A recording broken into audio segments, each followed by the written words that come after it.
ایک دیوار پر ٹیک لگا کر جیسے ہی آپ کی آنکھیں بند ہوئی رسول کریم صلی اللہ علیہ وسلم تشریف لائے اور اشارہ فرما کر پورے ہندوستان کے نقشے آپ کے سامنے کھول کر رکھے تھے۔ اس وقت تک سرکار غریب نواز کو نہ ہندوستان آنا کبھی ہوا تھا، نہ ہندوستان کے علاقوں کو آپ نے کبھی دیکھا تھا۔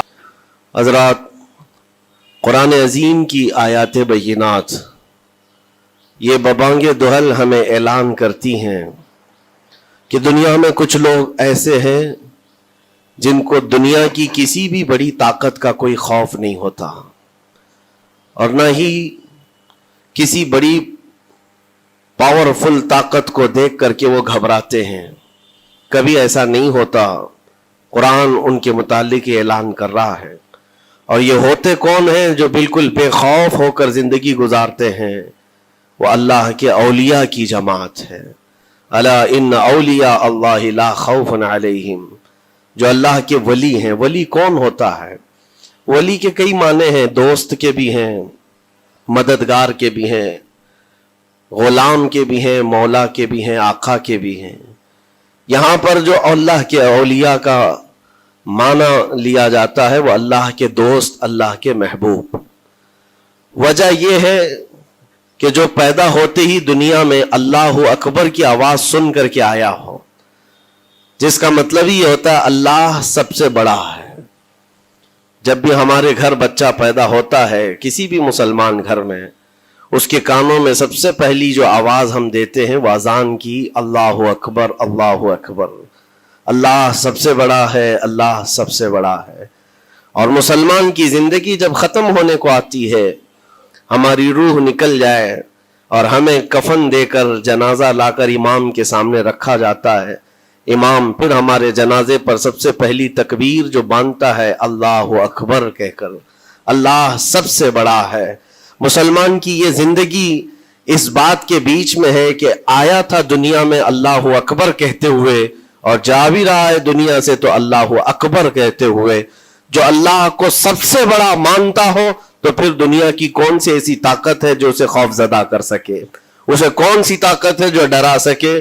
لیکن بہت سارے ایسے ہیں کہ غفلت میں آ کر کے وہ کسی اور کو بڑا سمجھ لیتے ہیں، کبھی حالات کو بڑا سمجھتے ہیں، کبھی تخت و تاج کو بڑا سمجھ لیتے ہیں، کبھی طاقت و قوت کو، فوج کو، نظام کو، ان کا رعب اپنے سینے پر ڈال کر کے جینے لگ جاتے ہیں، جبکہ اللہ تعالیٰ فرماتا فلا تخشوہم واخشونی، ان سے مت ڈرو، مجھ سے ڈرو۔ اللہ کا خوف جس کے دل میں آ گیا، اللہ اس کو ہر خوف سے آزاد کرتا ہے، ہر خوف سے آزاد کرتا ہے۔ ہم ہندوستان کے جملہ مسلمان جتنے بھی ہیں، ایک مرد قلندر، مرد درویش، سیدی سرکار معین الدین حسن چشتی غریب نواز کے اس ہند میں رہتے ہیں۔ ظاہر سی بات ہے کہ ان کی سیرت ہم سب کے لیے ایک بہت بڑا مشعل راہ ہے، بہت بڑا نمونہ عمل ہے۔ آپ کو پتا ہے غریب نواز کو ہند الولی کہا جاتا ہے، وجہ یہ ہے کہ ولی کا ہندوستان ہے۔ یہ نہیں ہے کہ ہندوستان کا ولی، بلکہ یہ پورا ہند ہی ولی کا ہے۔ دربار غریب نواز سے ہندوستان کو جوڑا گیا ہے، سلطان الہند بھی کہا گیا، سلطان الاولیاء بھی کہا گیا۔ لیکن جانتے ہیں ان کے آنے کا راستہ اتنا پیچیدہ تھا۔ وہ سن 583 کی بات تھی، 583 ہجری چل رہی تھی، جب آپ حرم کعبہ سے نکل کر مدینہ طیبہ جا رہے تھے۔ اس وقت آپ کی عمر تقریباً 45 سال کے آس پاس کی تھی، نہایت ہی عبادت گزار، تقوی شعار۔ 20 سال اپنے پیر و مرشد کی خدمت کر کے وہ حرم کعبہ میں پہنچے تھے۔ 20 سال کے بعد جب مسجد نبوی میں گئے تو عجیب سی کیفیت تھی۔ سلام کیا رسول پاک صلی اللہ علیہ وسلم کے دربار میں تو جواب قبر انور سے آیا، وعلیک السلام یا معین الدین شیخ البر والبحر، اے معین الدین تجھ پر میری سلامتی ہو، اللہ کی سلامتی ہو، جو خشکیوں کا بھی اور تریوں کا بھی تجھے امام بنایا گیا ہے۔ اور آواز یہ نبی کریم صلی اللہ تعالی علیہ وسلم کے دربار سے سننے والی آواز تھی۔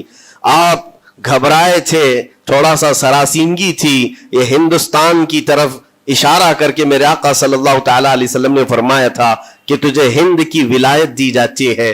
اس وقت تک سرکار غریب نواز کو نہ ہندوستان آنا کبھی ہوا تھا، نہ ہندوستان کے علاقوں کو آپ نے کبھی دیکھا تھا، کیونکہ سجستان جو یہاں سے काफी दूर है, अफगान के करीब एक इलाका संजर, जहां पर आपकी विलादत हुई, वहां से निकल करके आप निशापुर में आबाद रहे।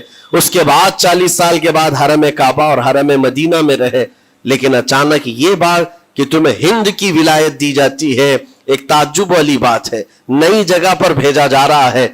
आप दोबारा शाम में नबी पाक सल्लल्लाहु अलैहि वसल्लम के दरबार में हाजिर हुए और सलाम पेश करने के बाद, क्योंकि ये खुशी की बात तो सबके लिए थी कि हिंदुस्तान को अल्लाह ताला एक अजीम वली भेज रहा है, लेकिन जिसको भेजा जा रहा है वो बेकरार था, बेचैन था, क्योंकि न रास्ते पता है, न मुल्क के हालात मालूम है। बारगाह मुस्तफ़ा सल्लल्लाहु अलैहि वसल्लम में दोबारा जब हाजिरी हुई, अर्ज किया, आका आपका हुक्म, उसकी तामील के लिए बंदा हाजिर है, लेकिन ना ये फकीर हिंदुस्तान के रास्ते देखा है, ना वहां के हालात मालूम है। हुजूर पाक सल्लल्लाहु ताला अलैहि वसल्लम के दरबार में ये अपनी बिप्ता सुना रहे थे, दास्तान गम सुना रहे थे। गुनूदगी तारी आ गई, यानी नींद सी कैफियत आ गई, और बारगाह रसूल सल्लल्लाहु अलैहि वसल्लम में एक दीवार पर टेक लगाकर जैसे ही आपकी आंखें बंद हुई, रसूल करीम सल्लल्लाहु अलैहि वसल्लम तशरीफ लाए और इशारा फरमाकर पूरे हिंदुस्तान के नक्शे आपके सामने खोल कर रख दिए। और फिर गरीब नवाज को यह बताया भी किस जगह से तुम्हें सफर करना है, कैसे तुम्हें जाना है और कहां तुम्हारा मस्कन होगा। सरकार गरीब नवाज फरमाते हैं, उस एक ख्वाब में मैंने रसूल करीम सल्लल्लाहु ताला अलैहि वसल्लम के हाथ में अजमेर के पहाड़ भी देख लिए, वहां के किले भी देख लिए थे जो मौजूद थे। और उसके बाद फिर किस बात का खौफ है, किस बात का डर है, जिन्होंने रास्ते बताए हैं वो हादी रसूल, वो हादी आलम है। नबी पाक सल्लल्लाहु अलैहि वसल्लम आए हैं पूरी कायनात को रास्ता दिखाने के लिए, और जिन्होंने गरीब नवाज को हिंद का रास्ता बताया हो, फिर डर किस बात का।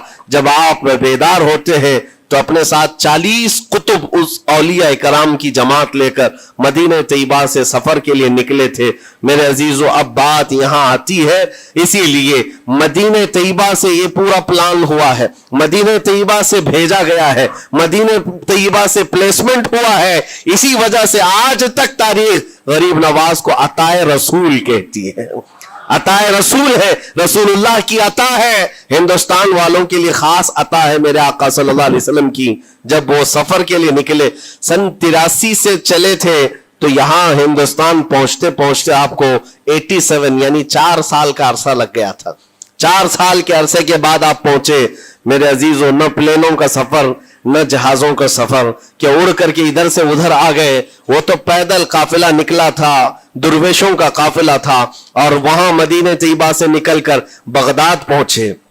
बगदाद में औलिया कामिलीन की सोहबत पाई, वहां से फिर निशापुर, फिर उसके बाद हरात, और अफगान के इलाके होते हुए लाहौर पहुंचे। लाहौर में सरकार दाता गंज बख्श आलम रहमतुल्लाह ताला अलैह के दरबार में चिल्ला कशी फरमाई, वहां से दिल्ली पहुंचे।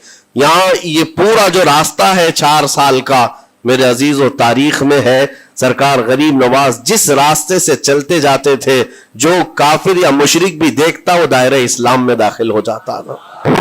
नूर इलाही, नूर वहदत का टुकड़ा आपकी जबीन अक़दस पर ऐसा चमकता था कि लोग जो आते वो फिर आपकी सोहबत से दूर कोई जाता नहीं था। दिल्ली में जहां आप आए, एक अजीब इत्तेफाक है, उस वक्त खांडे राव एक बड़ा राजा था, उसका किला था, उसके सामने ही आपने पड़ाव डाल लिया। सरकार गरीब नवाज रज़ियल्लाहु तआला अन्हु की ये दास्तान, ये तारीख, वहां पर आपने अपना पड़ाव डाल लिया। और इन बुत परस्तों के लिए एक बड़ा पेचीदा मसला था कि एक दुर्वेश आया है। एक बात मैं आपको बताऊं, ये जो तासुब आज फैला हुआ, ये जहर फैला हुआ, ये आज का नहीं है, ये बाप दादाओं के पुश्त में भी इनके मौजूद रहा है। इस्लाम और मुसलमानों के खिलाफ जहर मुशरिकीन के दिलों में ये बहुत पुरानी चीज है, नई नहीं है, बहुत पुरानी चीज है। तासुब दिलों के अंदर कुढ़न रखना और कभी एक्सेप्ट ना करना, ये सरकार गरीब नवाज जिस दिन हिंद में कदम रख रहे, उसी दिन से आपने इसको फेस किया है, उसी दिन से आपने इसको देखा है। और वहां पर खांडे राव की जमात ने बहुत कोशिशें की कि ये दिल्ली में दाखिल हुआ, यहीं से इनको खत्म कर दिया जाए, निकाल दिया जाए। लेकिन अजीब इत्तेफाक यह है कि ये जो जमात आई थी सरकार गरीब नवाज के साथ, न इनके हाथों में तलवार है, न भाले हैं, न चाकू है, न छुरी है, ये तो गुदड़ियां पहनी हुई दुर्वेशों की जमात थी, गुदड़ियां पहनी हुई दुर्वेशों की जमात जो झोले में सूखी रोटी रखते थे और पानी में भिगोकर खा लिया करते थे। इनके पास ना कोई हथियार है, ना कोई सामान है, हर सामान जंग है। इनको निकाला जाए तो किस बात से निकाला जाए, हिम्मत भी ना होती थी। यहां तक कि जो आपको वहां से जाने की बात करने के लिए आता था, थोड़ी देर महफिल में बैठता और खड़ा रहता और कलमा पढ़कर फिर मुशर्रफ ब इस्लाम हो जाता। दिल्ली के अंदर एक दिन के अंदर 1000 लोग इस्लाम में दाखिल हुए थे। सरकार गरीब नवाज रज़ियल्लाहु तआला अन्हु ने तलवार से इस्लाम में दाखिल नहीं किया है, ना ही किसी को डरा धमका करके। वो सूखी रोटी खाने वाले किस बात से डराते लोगों को?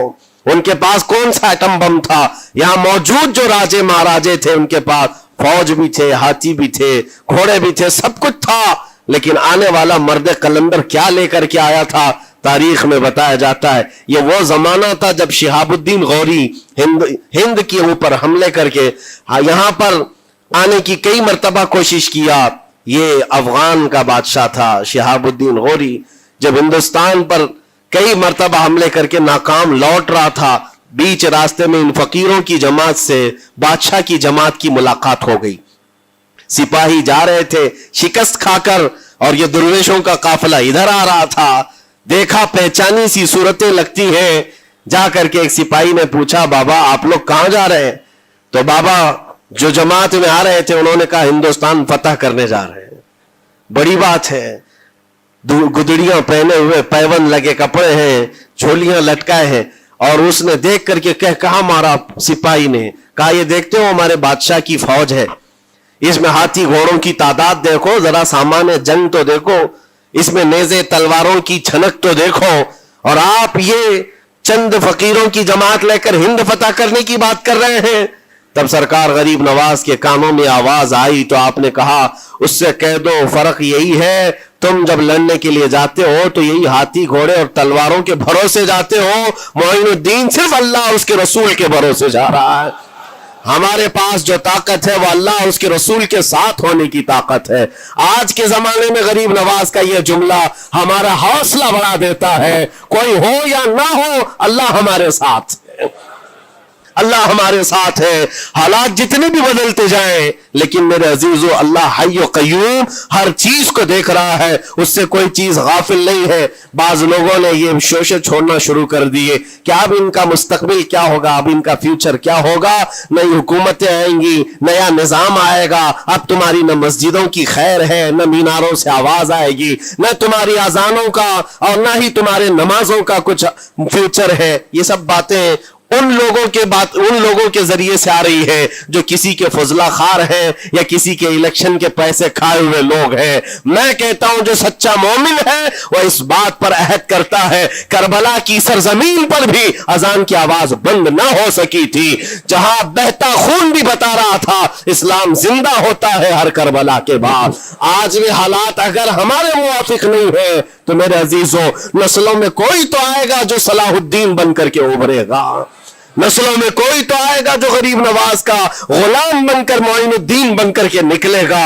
इसलिए कि हालात हर वक्त एक तरह के नहीं होते, हमने तारीख देखी है और अब ताला का कानून है, कभी बादशाहों को फकीर बना देता है और कभी फकीरों को बादशाह का मनसब अता कर देता है।